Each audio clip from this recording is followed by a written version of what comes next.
నమస్కారం, సిటీ వార్తలకు స్వాగతం. ఖమ్మం జిల్లా సింగరేణి మండలంలో వైరా సహాయక వ్యవసాయ సంచాలకులు బాబురావు, మండల వ్యవసాయ అధికారి ఉమామహేశ్వర్ రెడ్డి ఆధ్వర్యంలో మండలంలోని పురుగుల మందుల ఫెర్టిలైజర్ షాపులను ఆకస్మికంగా తనిఖీ చేశారు. అందులో ఆగ్రోస్ రైతు సేవా కేంద్రంలో యూరియా, DAPలకు సంబంధించిన స్టాక్ రిజిస్టర్లను పరిశీలించారు. ఎరువుల బస్తాలను DBT మిషన్ ద్వారా రైతులకు అమ్మకం చేయాలని సూచించారు.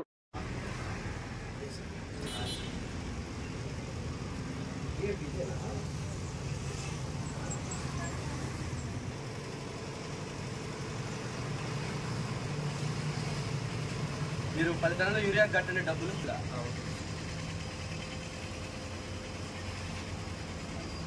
యూరియా లేకపోతే మీ ఇష్టం, లైసెన్స్ క్యాన్సిల్ చేసేసి కదా పెట్టుకోవడానికే కదా. అదే వాళ్ళ షాపులకు వస్తుందా చెప్పి యూరియా కావాలంటే రాదు, మీకు ఎంత కావాలంటే అంత వస్తుంది.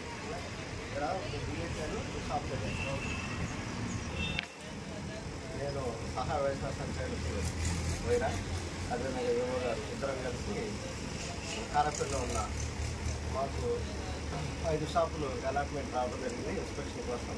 ముఖ్యంగా యూరియా, DAP. యూరియాను POS మిషన్ ద్వారా రైతులకు అమ్మాలి. రైతులు వచ్చినప్పుడు వాళ్ళ దగ్గర ఆధార్ కార్డు తీసుకొని వాళ్ళ తమ ఇంప్రెషన్ తీసుకొని దాంట్లో POS మిషన్ ఎంటర్ చేసిన తర్వాతే రైతుకు యూరియా కట్టలు అమ్మాలి. ఆ విధంగా మరి ఇన్స్పెక్షన్ చేయడానికి మేము షాపులు రావడం జరిగింది. ముఖ్యంగా ఇప్పుడు కారపల్లిలో ఈరోజు ARSK సెంటర్ విజిట్ చేశాం. ఇక్కడ దాదాపు యూరియా అయితే ప్రస్తుతానికి 0 ఉంది.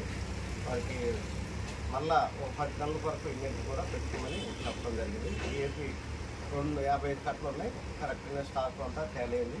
ముఖ్యంగా ఇది ఎప్పటికప్పుడు వాళ్ళు అప్డేట్ చేసుకోవడానికి ఈ ఇన్స్పెక్షన్ చాలా ఉపయోగపడతాయని. సిటీ వార్తలు సమాప్తం. నమస్కారం.